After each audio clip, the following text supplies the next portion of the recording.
Observamos el mundo para comprenderlo y para poder evolucionar. La inteligencia nos ha permitido forjar herramientas para comprender lo pequeño y lo infinitamente grande. Desde hace más de un siglo, psicólogos, biólogos, genetistas y neurocientíficos la diseccionan, la analizan y la miden. Hemos inventado los ordenadores y caminado sobre la Luna. Pero contrariamente a lo que podríamos creer, nuestra inteligencia individual no ha aumentado. Hoy en día, la ciencia explora las diferentes facetas de nuestra inteligencia. Pero, ¿saben en realidad los científicos qué es la inteligencia?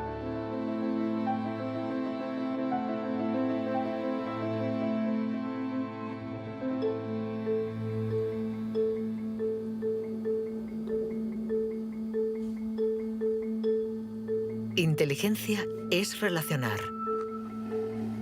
Unir elementos diferentes para hallar soluciones. Para entenderla, hay que conseguir dividirla y aislar todos sus componentes. Los investigadores estudian sus diferentes facetas.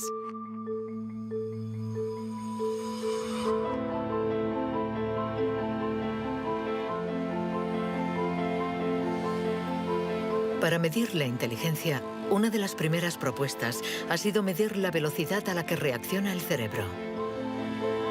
Este es el método que el profesor Tenny Januis ha utilizado. Él ha comparado nuestro tiempo de reacción con el de nuestros ancestros. Y los resultados de su estudio no nos favorecen.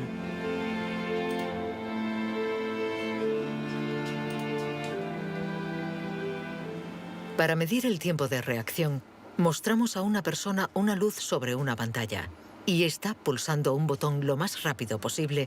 Debe decir si la luz aparece a la derecha o a la izquierda. No es un acto reflejo, sino una información simple que nuestro cerebro debe procesar. Estos estudios sobre el tiempo de reacción son muy antiguos. Muchos de ellos los llevó a cabo Francis Galton, primo de Charles Darwin, entre 1860 y 1880 en Gran Bretaña. Galton hizo pruebas a muchos miles de personas representativas de la población de la época. La gente tenía entonces un tiempo de reacción muy rápido.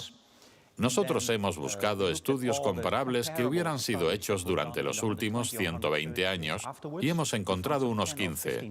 Al compararlos, hemos podido comprobar que durante los últimos 150 años la gente se ha hecho cada vez más y más lenta.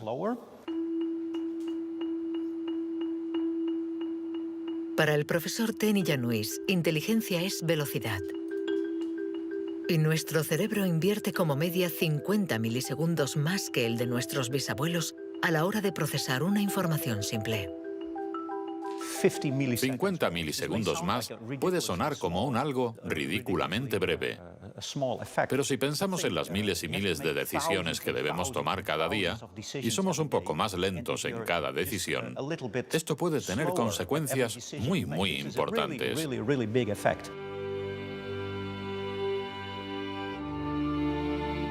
El profesor Tenny Januis está convencido de que somos menos inteligentes que en el siglo XIX.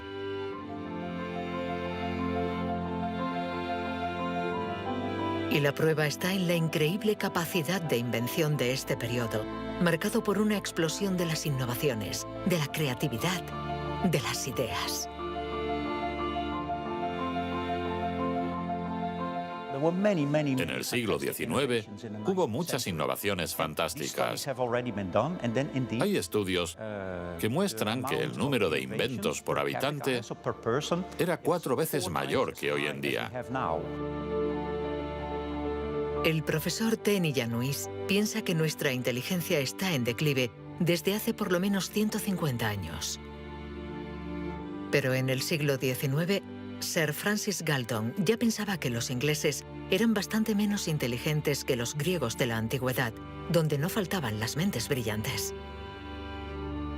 Entonces, y los predecesores de los griegos, los hombres prehistóricos. Es extremadamente difícil medir su inteligencia. Sin embargo, en el Instituto Max Planck de Leipzig intentan responder a esta pregunta reconstruyendo el cerebro de nuestros antepasados de la prehistoria.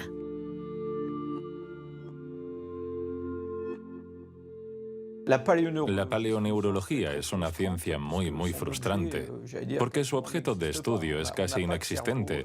No hay cerebros fósiles. Lo que sí tenemos es la caja que contenía este cerebro.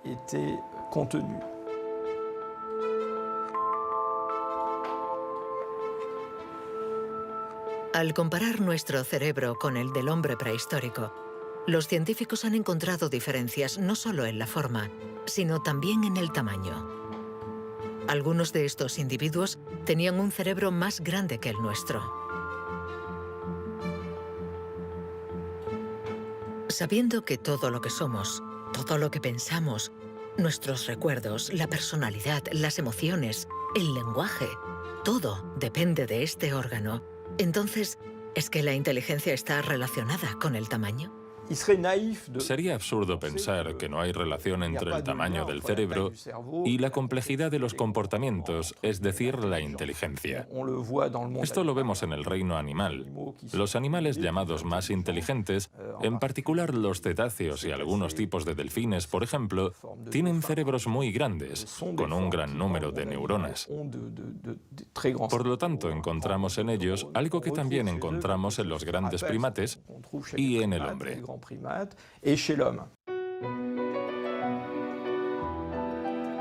La evolución hizo crecer el tamaño de nuestro cerebro durante 2 millones de años, hasta alcanzar su máximo hace unos 15.000 años.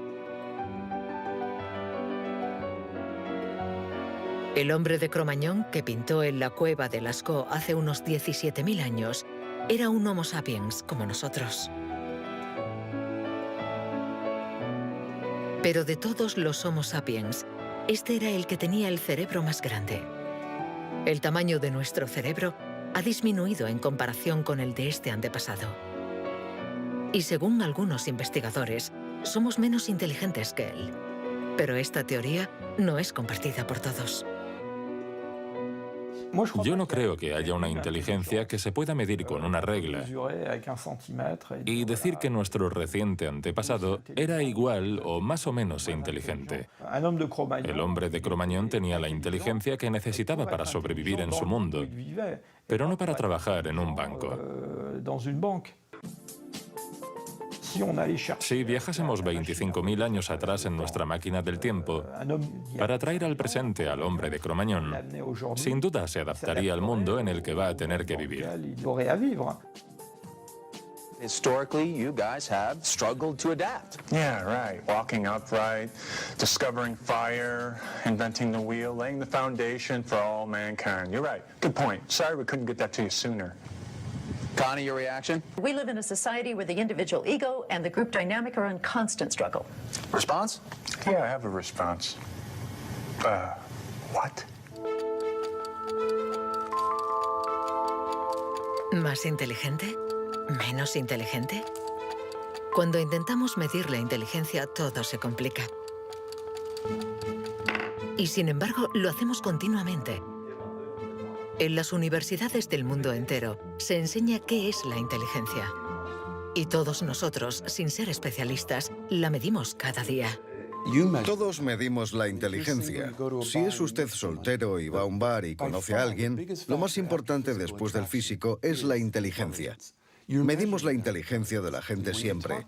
Si hablamos sobre un concepto difícil o hacemos algo que desconocen, ¿cuánto tardan en entenderlo? Medir la inteligencia analizando las respuestas. Evaluando la pertinencia de las acciones. Comparando a los individuos.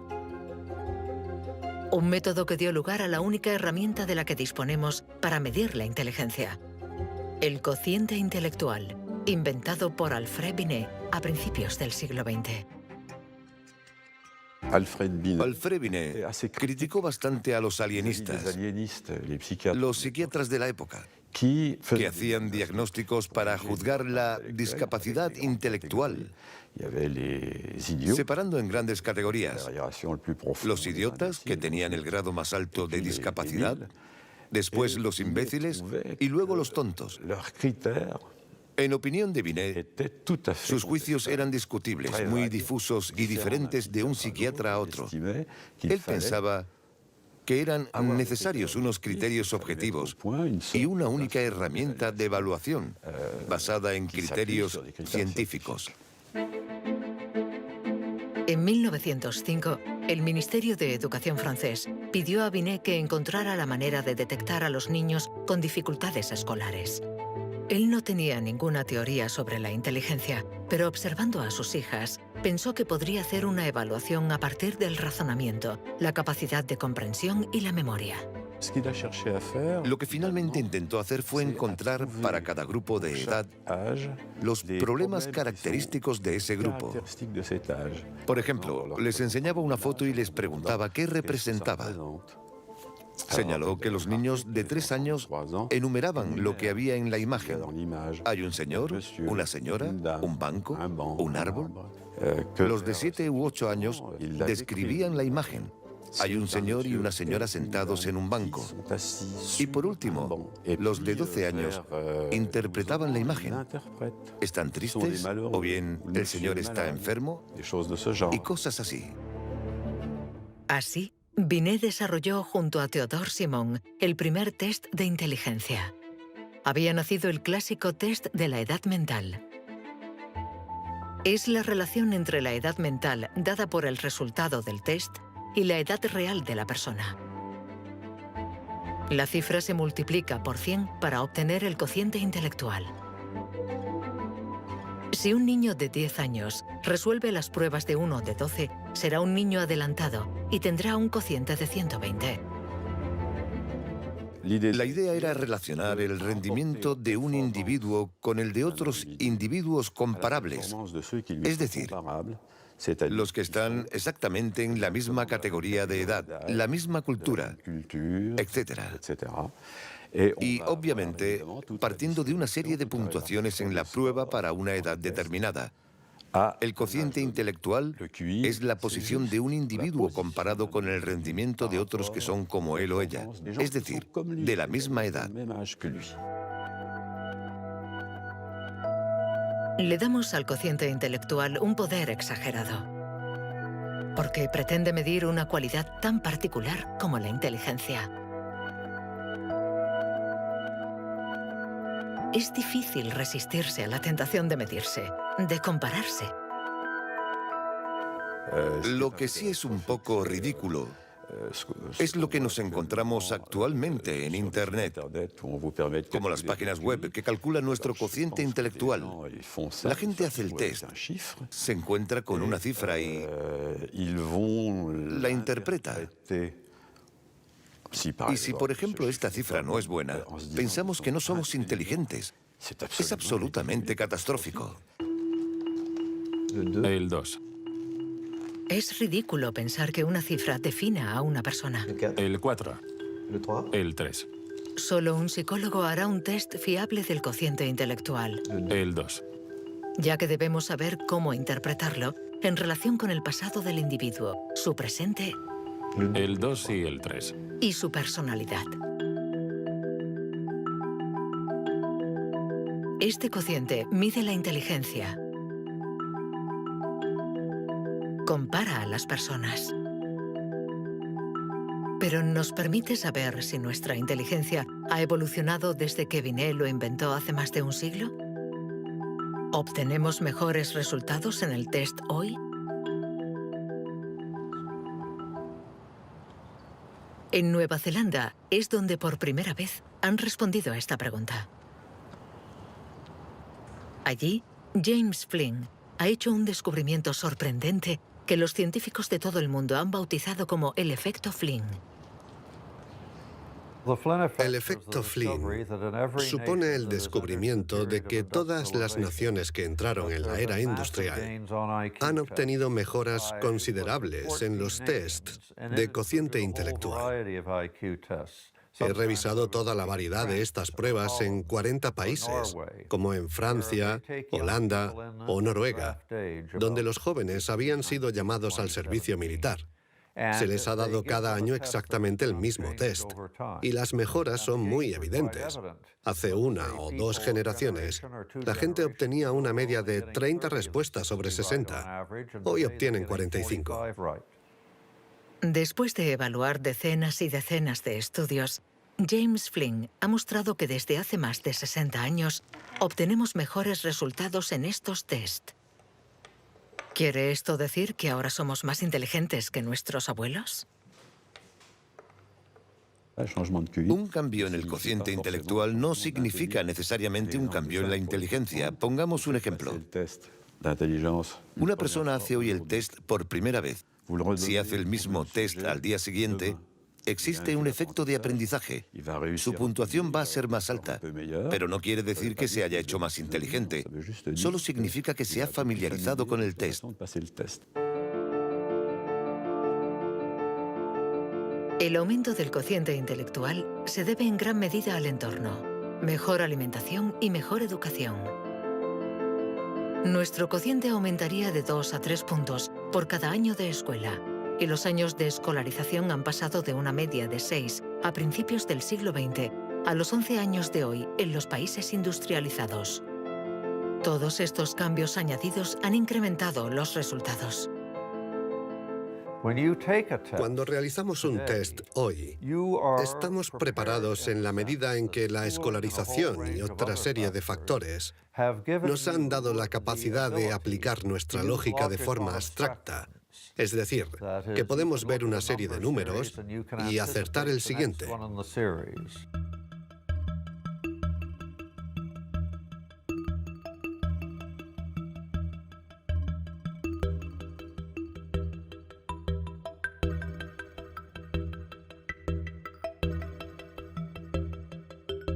En cuanto a la inteligencia, no hay que fiarse de las apariencias. Tener mejores resultados en estos test no implica que seamos más inteligentes. Se trata solamente de que estamos mejor preparados para pasar el test. Nuestra inteligencia es como un músculo que entrenamos para obtener de él todo su potencial, y con el entrenamiento podemos alcanzar nuestros límites. Las cifras lo demuestran. Tras decenios de mejora, los resultados de los test han llegado al tope. Incluso están empeorando en países como Inglaterra, Dinamarca o Noruega. El aumento del cociente intelectual es un fenómeno que ha durado un siglo, pero todos los países terminarán por llegar al tope de este incremento.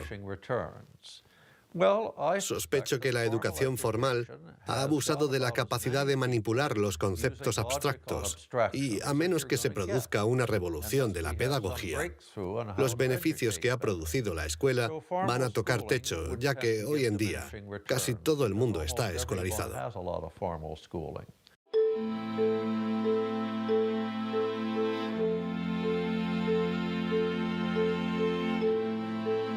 Un cociente estancado.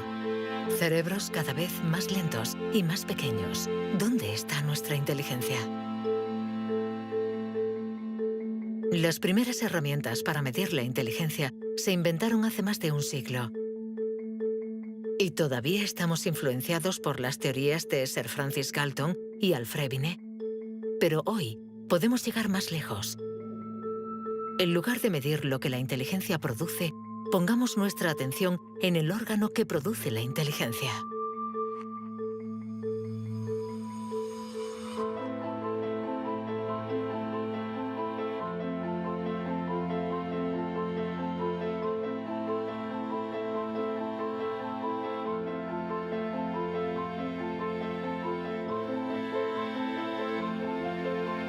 Richard Heyer es psicólogo y neurocientífico en la Universidad Irvine de California. Desde hace más de 30 años, intenta averiguar cómo es un cerebro inteligente. Gracias a los progresos de los instrumentos de observación, Heyer y su colega, el profesor Rex Jung, investigan en qué lugar del cerebro se aloja la inteligencia. Veamos el cerebro de Richard Hayer. Vemos un bonito cerebro. El doctor Hayer es una persona brillante e inteligente y vemos todas las regiones que sustentan su inteligencia.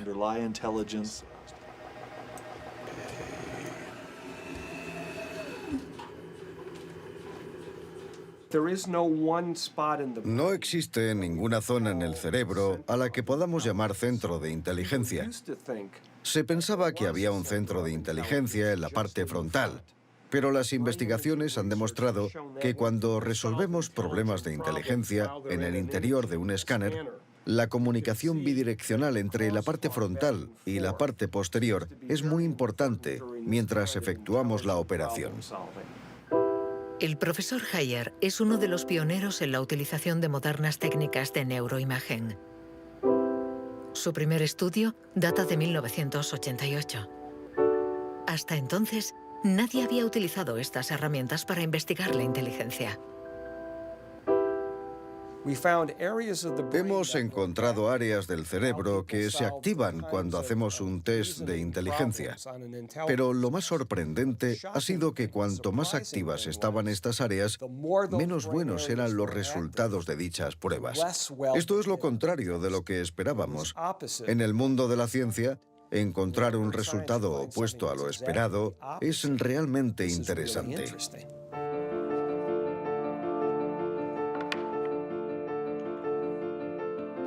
Un cerebro inteligente no es un cerebro que funciona más, sino todo lo contrario. Es un cerebro que funciona menos. Esto es lo que llamamos neuroeficacia. Ser inteligente consiste en resolver un problema con el mínimo esfuerzo.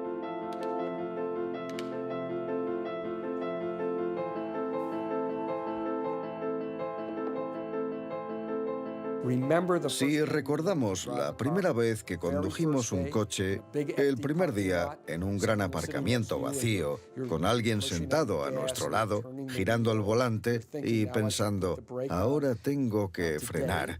Sin embargo, hoy conducimos en medio del tráfico de una ciudad desconocida y aún así podemos charlar con los acompañantes, porque nuestro cerebro es ahora mucho más eficaz. Por lo tanto, un alto nivel de inteligencia no está necesariamente ligado a un cerebro que trabaja más, sino a una transmisión más eficaz de la información entre las zonas importantes del cerebro. Cuando se piensa en un proceso tan complejo como la inteligencia, debemos imaginar que el cerebro es como una orquesta con distintas secciones. Pero el verdadero misterio está en cómo interactúan estas secciones, porque, como sabemos, esta orquesta no tiene director. Si el cerebro es una orquesta, entonces la inteligencia es la música.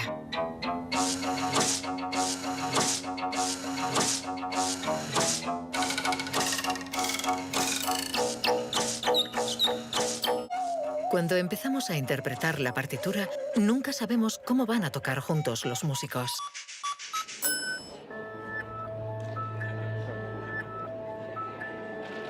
En la Universidad de la Sorbona, el profesor Olivier Houdet busca un director para esta orquesta.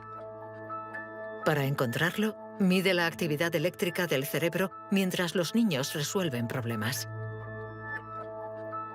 Lo que le interesa es lo que él mismo llama bugs de inteligencia.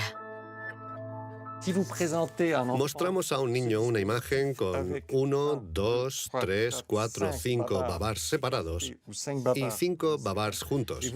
Y le preguntamos si hay el mismo número de babars en la parte de arriba y en la de abajo. Hasta los 7 u 8 años, todos los niños del mundo responderían, hay más arriba, porque la imagen es más larga. El cerebro de los niños es fácil de engañar por la inteligencia visioespacial, según la cual longitud es igual a número. Esto significa que tenemos caminos neuronales distintos para resolver una misma tarea.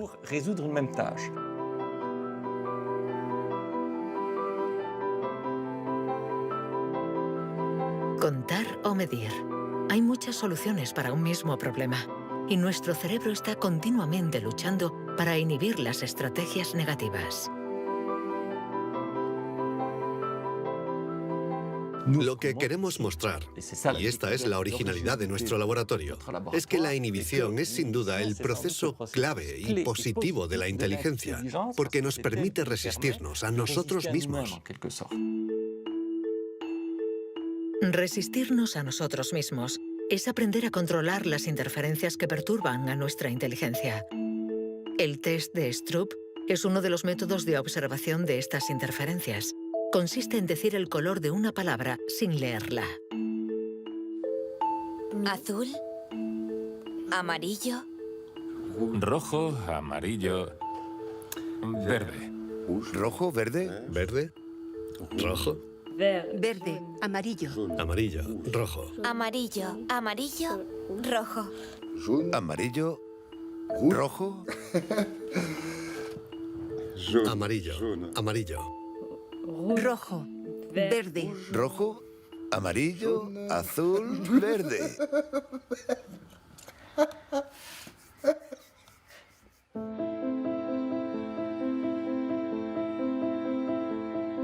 Para resolver un problema usamos diferentes regiones del cerebro unidas entre sí, pero que a veces entran en competencia. Pero ¿cómo se comunican las diferentes regiones? Este tema le interesa al profesor Douglas Fields, del Instituto Nacional de la Salud de Washington. El cerebro está hecho de dos clases de tejidos, materia blanca y materia gris. Todos hemos oído hablar de la materia gris, que es donde se encuentran las neuronas, en la superficie del cerebro. Pero debajo hay miles de conexiones, de cables, de axones que conectan las neuronas formando circuitos. Y es de color blanco porque estos axones están aislados por una membrana celular llamada mielina.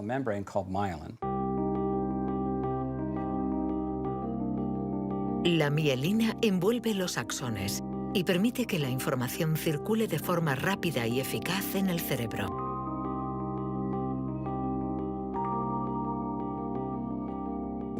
Cuando nace un niño, su cerebro no está maduro. Sus funciones son mínimas. Un bebé no puede hacer casi nada. No puede alimentarse, su visión es muy limitada, no puede andar ni sujetar su cabeza. Esto se debe a que nuestro cerebro está siendo permanentemente moldeado por el entorno. Y una de las cosas más interesantes respecto a la mielina es que se forma después de nacer. La mielina es esencial para que la información circule de forma eficaz por el cerebro. Es esencial para nuestra inteligencia. Pero en la actualidad, la formación de la mielina está alterada. Barbara Demnex, endocrinóloga del Museo de Historia Natural de París, estudia cómo nuestra inteligencia está amenazada por uno de los azotes del siglo XXI. La contaminación. En cualquier parte del mundo donde vivas, estarás expuesto a ciertas sustancias químicas que interfieren en el funcionamiento de la hormona tiroidea. Esta es la hormona producida por la glándula tiroides que está en la base del cuello. Es necesaria para el desarrollo del cerebro desde las primeras etapas del feto hasta una edad más avanzada como la mía, para asegurar el mantenimiento de las funciones mentales, incluida la mielinización. La Autoridad Europea de Seguridad Alimentaria ha analizado 297 pesticidas. Entre ellos, más de 100 afectan al funcionamiento de la hormona tiroidea, como el bisfenol A, el PCB y los productos ignífugos. Productos químicos con los que estamos en contacto a diario. El equipo de Barbara Demnex ha demostrado que estos productos bloquean los receptores específicos de la hormona tiroidea de cada una de las células cerebrales y los efectos son considerables. Hay una evidencia sólida. Los científicos hemos observado los niveles de exposición en las madres. Se han comparado diferentes niveles de exposición y hemos visto que los niveles más elevados estaban asociados a una pérdida de 5 a 6 puntos de cociente intelectual en sus hijos. Cierto es que la mayoría de nosotros no percibimos la diferencia, pero es evidente que 5 puntos menos de cociente intelectual pueden suponer una gran diferencia en cuanto al éxito escolar o al éxito en la vida. Y saberlo puede ser muy preocupante para los padres.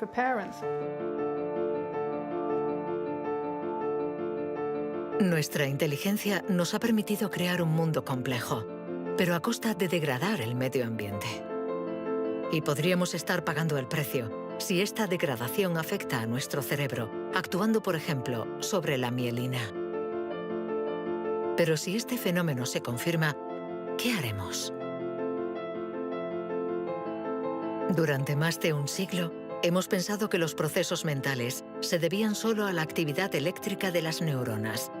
Pero hoy, los neurólogos han comenzado a explorar nuevos campos. Tan solo el 15% de las células del cerebro son neuronas.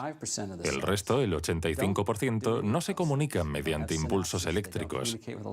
Las llamamos glía. Nuevos métodos nos han permitido ver, para nuestra sorpresa, que las células gliales se comunican entre ellas y con las neuronas sin electricidad. Esto es un punto de partida fascinante, porque supone un cambio fundamental de conceptos respecto al funcionamiento del cerebro a nivel celular. Células gliales. Células mucho más numerosas que las neuronas y que forman su entorno. Algunas fabrican la mielina. Otras alimentan a las neuronas y las protegen. Estas se denominan astrocitos. Y un descubrimiento inesperado indica que los astrocitos juegan un papel en la inteligencia. Todo comenzó con un genio. En abril de 1955, en el Hospital Princeton de New Jersey, el patólogo Thomas Harvey dirigió la autopsia de Albert Einstein. El 18 de abril, a las 8 de la mañana, decidió robar el cerebro del hombre considerado como la encarnación del genio. Pretendía examinar este preciado órgano para encontrar el secreto de la inteligencia. Después de esconderlo en su casa durante 27 años, autorizó a otros científicos a examinarlo. Estos descubrieron en el cerebro de Einstein lo que podría ser el secreto de su inteligencia.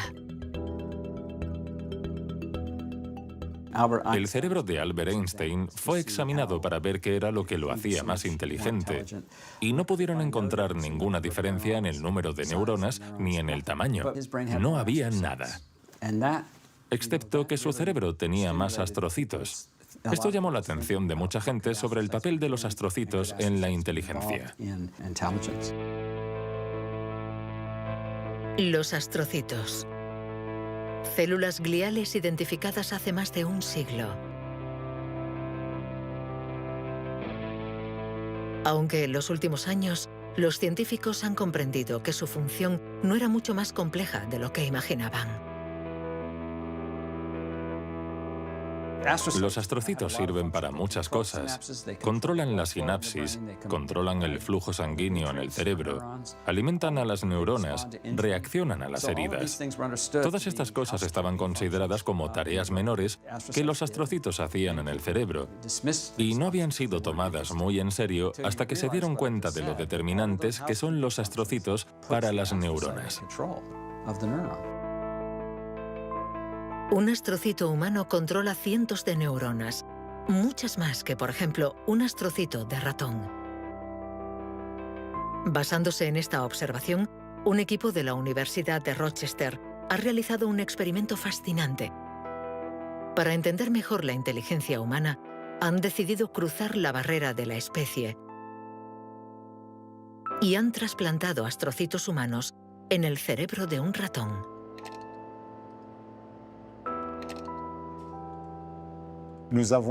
Hemos trasplantado astrocitos humanos en ratones y el trasplante invadió literalmente todo su cerebro. Cuando lo revisamos un mes después, pudimos ver que allí donde habíamos realizado el injerto, este ocupaba un lugar discreto. Un año más tarde, todo el cerebro se había injertado a sí mismo. Todas sus células habían sido literalmente reemplazadas por células humanas. Y nos dimos cuenta de que estos ratones tenían más memoria y más capacidad de aprendizaje que los no injertados. Para comprobar las capacidades de los ratones con el cerebro modificado, los metieron en un laberinto. Resultado: los injertados encontraron la salida 2 veces más rápido que los no injertados. Este experimento no deja lugar a dudas. Los astrocitos favorecen la memoria y el aprendizaje. Juegan un papel clave en nuestra inteligencia.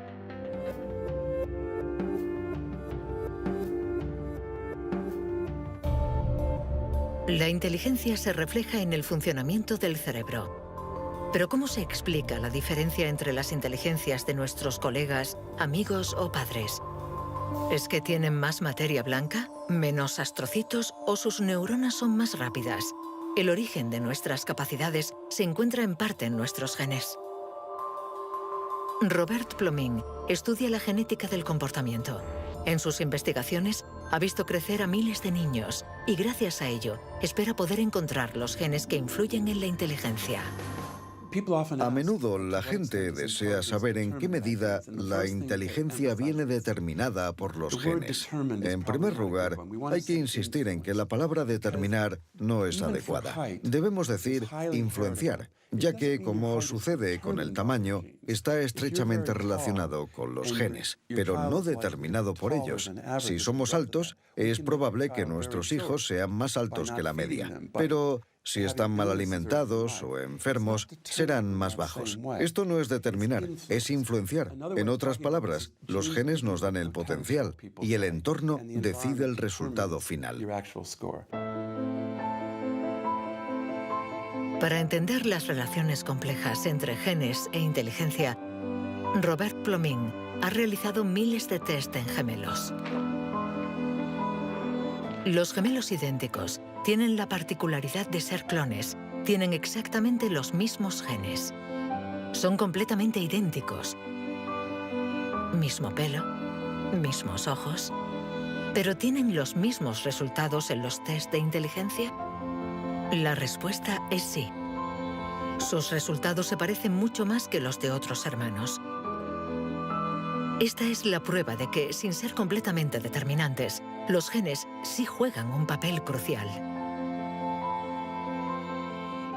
La mayoría de los países del mundo, más de 100, dispone actualmente de registros de gemelos porque reconocen la importancia del método gemelar a la hora de calcular la influencia de los genes.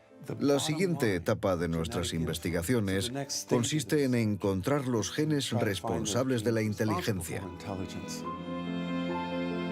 Para esto, Robert Plomin ha utilizado chips de ADN capaces de detectar más de 1 millón de marcadores genéticos. Comparando el ADN de los que tenían buenos resultados en los test, Plomin quería saber si ciertos genes se dan con más frecuencia.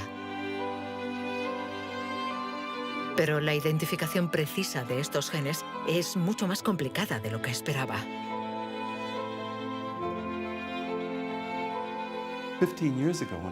Hace 15 años, cuando comencé a buscar los genes de la inteligencia, nadie imaginaba que sería una tarea tan difícil. Pudimos identificar más de 300 genes que influyen sobre la inteligencia. El problema era que habíamos estudiado solo el 1%.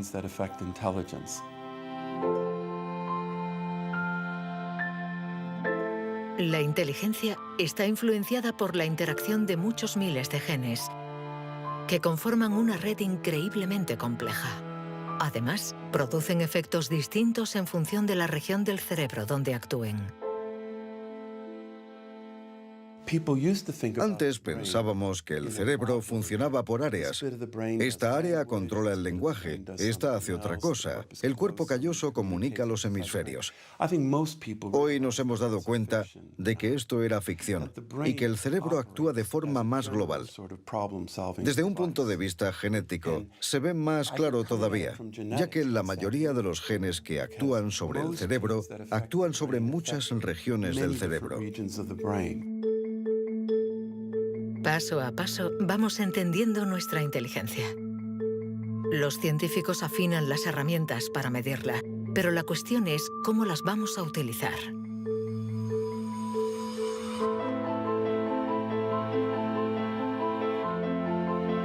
La inteligencia es lo que mejor predice nuestro nivel de estudios o nuestro empleo. Por lo tanto, hablar de la inteligencia es delicado, ya que tendemos a valorar, clasificar y jerarquizar, con el riesgo a equivocarnos que conlleva. El error de razonamiento está en considerar que la inteligencia puede ser esencialmente hereditaria. Y esto nos ha llevado a divagaciones, en mi opinión, total y absolutamente ridículas. Por ejemplo, en 1924, creo, se votó en Estados Unidos una ley que restringía la inmigración mediante cupos, porque en los test daban resultados menos buenos. Y se suponía que los inmigrantes eran hereditariamente menos inteligentes. Se limitó, pues, su entrada al país para evitar un descenso en la media. Como sabemos, entraban por la isla de Ellis, frente a Nueva York, donde muchos de ellos eran devueltos, sobre todo aquellos que se anticiparon al auge del nazismo. Pienso especialmente en los judíos de Europa del Este que fueron expulsados por razones absolutamente estúpidas. Durante mucho tiempo, creímos que nuestro origen era determinante y que nuestra herencia controlaba nuestras vidas. Después, por suerte, la ciencia ha abandonado esta visión determinista. Pero la inteligencia es algo especial. Un tema tan sensible que los pasos en falso han marcado su historia. William Shockley, físico visionario y premio Nobel por su descubrimiento del transistor, resultó menos brillante en sus estudios sobre la inteligencia. Dr. Shockley, if you could answer it yes or no, I would appreciate it. Do you believe that black people are inferior in intelligence because of their heredity? What I say is this. My research leads me, and it's a tragic conclusion, really, my research leads me inescapably to the opinion that the major cause of the American Negro's intellectual and social deficits is hereditary and racially genetic in origin, and thus not remediable to a major degree by practical improvements in environment. Then what do you see as the solution to the problem? I would propose that you would offer a bonus to everyone to be sterilized. The offer is based upon the best estimates, best scientific estimates that one can have of any genetically carried disabilities. 1974, prácticamente ayer. Una época nada lejana. Algunos utilizaban el cociente intelectual para justificar su racismo y excluir lo diferente. Joseph Skobanek sufre el síndrome de Asperger, una forma de autismo compatible con un cociente elevado. Graduado en ciencias políticas, doctor en filosofía y escritor, con 6 años no hablaba una palabra. Hoy habla 7 idiomas, entre ellos el hebreo, el árabe, el persa y el azerí. Yo formaba parte de esos niños cuyo destino era la basura. Durante mucho tiempo nos dijeron que las personas autistas eran deficientes intelectuales. Autismo llegó a ser casi sinónimo de discapacidad intelectual. Sin embargo, hoy sabemos que esto no es así. Toda sociedad humana necesita una jerarquía. Necesita gente que marque la diferencia. Y tendemos a resumirlo todo bajo un criterio único. En Estados Unidos, la calidad humana y las jerarquías se definen por el cociente intelectual. En Francia puede ser cualquier concurso administrativo. En la China imperial eran los famosos exámenes del mandarín. Pero todo esto reposa sobre una idea central y, sin embargo, errónea, la de que hay una única escala para medir la inteligencia de la humanidad. Y todo aquel que predica estas teorías se sitúa a sí mismo en lo más alto. La inteligencia como escala única de la humanidad. ¿Pero se puede definir lo humano desde una sola dimensión? ¿Podemos ser definidos tan solo por la inteligencia cuando ella misma tiene tantas facetas distintas?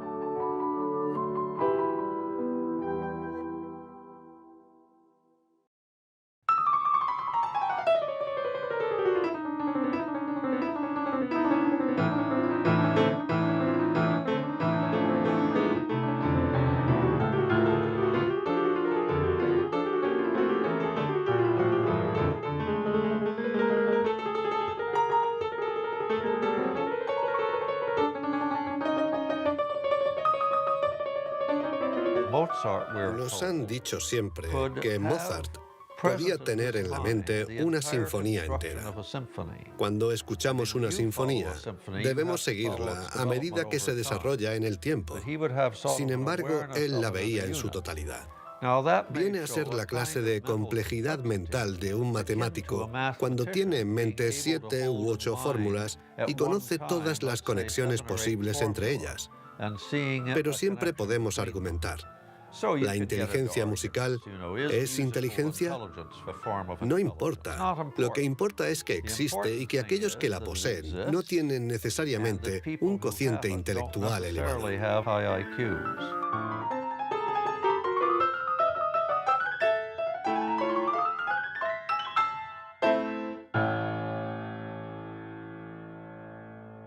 Siempre ha existido una reticencia a considerar que existen formas distintas de inteligencia y una cierta tendencia a querer determinar un cociente intelectual general. Una única escala de inteligencia donde podemos situarnos por encima o por debajo. Pero la realidad lo contradice. Existen numerosas formas de inteligencia y podemos tener un nivel muy alto en algunas de ellas y un bajo nivel en otras. Esta idea estaba en los primeros estudios sobre la inteligencia. Hoy, los científicos ya han aceptado que sea cual sea el método utilizado, no van a conseguir medir la inteligencia con una escala única.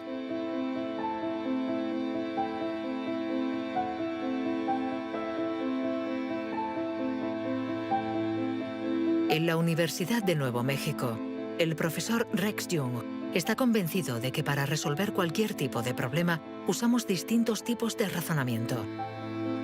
Y lo que llamamos inteligencia no es sino uno más de ellos.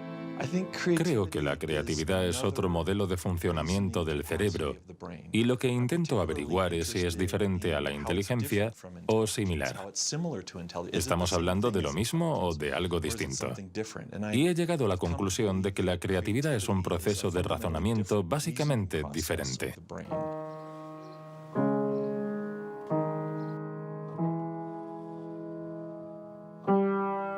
Leer una partitura es ser inteligente utilizando nuestros conocimientos.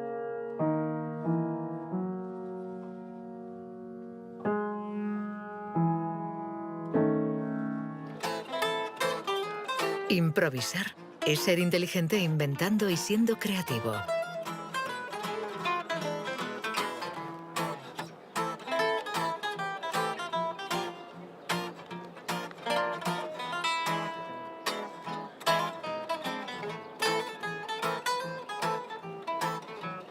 Un músico puede ser a la vez inteligente y creativo, un sujeto de estudio ideal.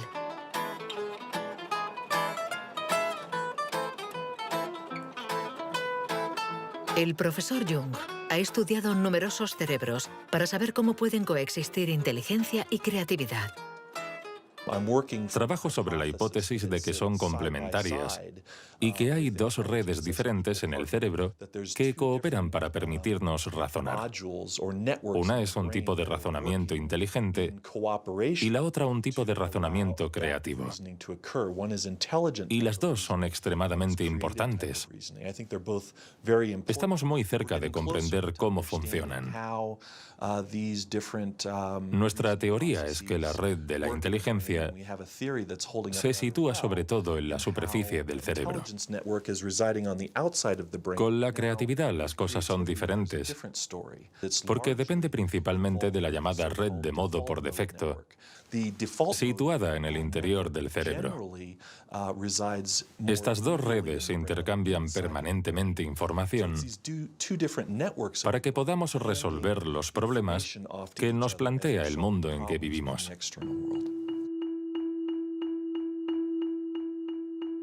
Todos hemos experimentado esa sensación de una idea que surge de no se sabe dónde con la fuerza de la evidencia. Lo que nos revelan los neurocientíficos es que la forma de razonamiento inventivo creativo es una única forma de razonamiento. ¿Podemos ser inteligentes sin ser creativos? ¿O creativos sin ser inteligentes? ¿Esta cuestión tiene sentido? Para evolucionar de forma inteligente, ¿no necesitamos todos los recursos de nuestra mente? No podemos ser creativos, por ejemplo, en física, si solo tenemos formación en física. Para ser creativos en física, necesitamos estar educados en ese universo extraño y poder utilizar y reutilizar los mecanismos mentales que hemos aprendido en otros contextos. El problema de las investigaciones estériles es que se encierran en su burbuja y no dan ni reciben información. Por el contrario, las personas creativas son aquellas que importan ideas de un universo a otro.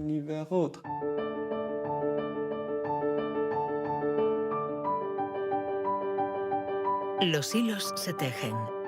El cuadro se completa. Los científicos ensamblan poco a poco las diferentes piezas de nuestra inteligencia. Pero el mundo evoluciona y la inteligencia también. El cerebro está en permanente evolución y permite que la inteligencia se adapte a los problemas que debemos resolver, por múltiples y variados que estos sean. Cuando era niño, sabía que yo no funcionaba como los demás y era consciente de ello. Esto me hizo reflexionar y me llevó a imaginar un mundo plural. Un mundo donde no hubiera una única forma de clasificar y de medir, sino muchas. Lo que quiero decir es que la verdadera inteligencia humana no está en pensar de forma plural y saber tener en cuenta distintas formas de entender el mundo y no solo una.